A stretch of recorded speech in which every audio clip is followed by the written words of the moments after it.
আসসালামু আলাইকুম বন্ধুরা, আশা করি সবাই খুব ভালো আছেন। আলহামদুলিল্লাহ। বাইকনা আজকে এসে আবদার করছে, চলো মামা অনেকদিন তোমার ঘুরতে আসি, কিন্তু কোথাও দূরে যাওয়া হয় না, চলো আমরা নদীর ওই পার যাই। এখন বললাম যে চল, তাহলে এই যে বাইকনা শুরু করলাম আমাদের গন্তব্যে যাওয়ার জন্য।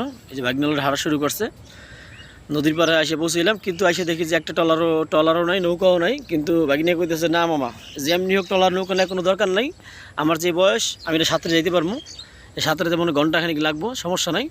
কিন্তু হঠাৎ করে দেখলাম মামা, যে মামার শাশুড়ির তো সেই যে এখন মামা আজ থেকে দাঁড়াই গেছে, শরম পাইছে যে এখন নদীর নামা যাবো না, মামা যত সময় লাগুক আমি আসলে ট্রলারে আসুক তার উঠবো। কিন্তু কিছুক্ষণ পর ট্রলার এসে পৌঁছেছে, আমরা ট্রলারে উঠলাম যাওয়ার জন্য।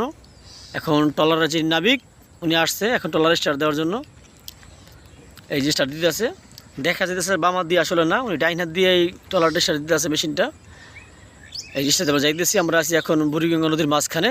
দেখি আসলে 2-4 মিনিট হয়তো লাগতে পারে আমাদের যাওয়ার জন্য।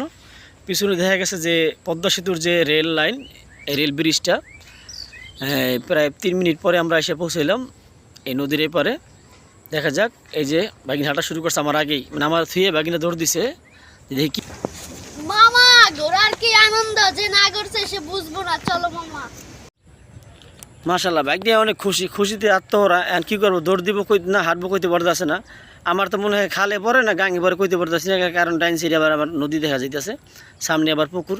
তারপর দেখি বাইক নিয়ে আসলে কই যায় খুশিতে, দেখি যে না হ্যাঁ সোজা রাস্তা হাঁটা শুরু করছে, রাস্তা দিয়ে যে যাইতে আছে, দেখি কত দূর যায়। কারণ হ্যাঁ যে বয়স মনে করেন, হ্যাঁ 100-তে 100 খেলে আড়তে আছে, আমি আবার হেলা গাইতে পারি না। হঠাৎ দিয়ে সামনে সাইডে গরু দিকে দিয়েছে দৌড়, তা আমি বাইক নিয়ে দৌড় দিল, ঘটনা কি সামনে কি বাঘ দেখলো নাকি, যাই দিয়ে যে না এটা আমাদের দেশীয় 4টে প্রাণী, 4টে গরু। এই দেখেন কত সুন্দর, একই মায়ের পেটের মনে যায় ভাই বোন, একই কালার, প্রায় সেম কালার। এরকম করতে হঠাৎ করে দেখি যে বাইক নিয়ে কাছে নাই, কিরে বাইক নিয়ে গেলেও কই গরু দেখতে দেখতে, যে না হ্যাঁ রাগ করছে, রাগ করে আমার আশেপাশে নাই। তাই ক্যামেরা করে দিয়ে কাকার দেওয়া যায় গরুর মালিক, একটু দূরে তাকাই দেখি যে না ও যাইতেছে, যে হ্যাঁ কই। আচ্ছা মামা, এই পৃথিবীর সবচেয়ে বড় জঙ্গলে আমরা আছি, তোমাকে আমি এখন 4টা বাঘ দেখাবো, আসো। চুপ। এই যে নাকি পৃথিবীর সবচেয়ে বড় জঙ্গল, আমি হাসবো না কান কইতে পারতেছি না। তারপর বাইক নিয়ে লগে যাই, দেখি আসলে বাইক নিয়ে আবার কোন জায়গায় সাইডে বাঘ দেখলো, কারণ বাঘ আমার দেখার অনেক শখ, বাস্তবে কোনো সময় দেখতে পারি নাই। তা ও যাই এই বাঘ এই পড়ে গেছে বাইক নিয়ে।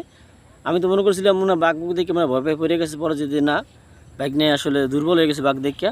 ওই যে যাইতে আছে বাইক নিয়ে, ওই যে দেখাইতেছে মামাই, ওই যে মামা 4টা বাঘ। তো আমি দেখতে পাচ্ছি বাঘের মতো কিছু দেখা যায় দূরে অনেক। হঠাৎ ক্যামেরা একটু জুম করে দেখি যে না ল্যান্সে উঠে একটা বাঘ দেখা যায়। ঠিক আছে, আমাদের দেশীয় রয়্যাল বেঙ্গল কুত্তা আর কি, যেটা কুকুর, ওই যে দেখেন ওই কুত্তা সাইডে যাইতে আছে, আমরা যারা কুত্তাগুলো চিনি আর কি। ওই যে 3টা কুকুর দূরে দেখা যাইতেছে, এই 3টার মামা করতেছে বাঘ। যখন মামার এবার ধমক দিলাম এই বেটা কির বাঘ, তার মামা ওই যে হাসি লজ্জা পেয়ে যাইতেছে গা। তা আমি গেলে মামা যাইস কি আমার বাঘ দেখাবি না, ওই যাইতেছে গা, দেখেন আপনারা।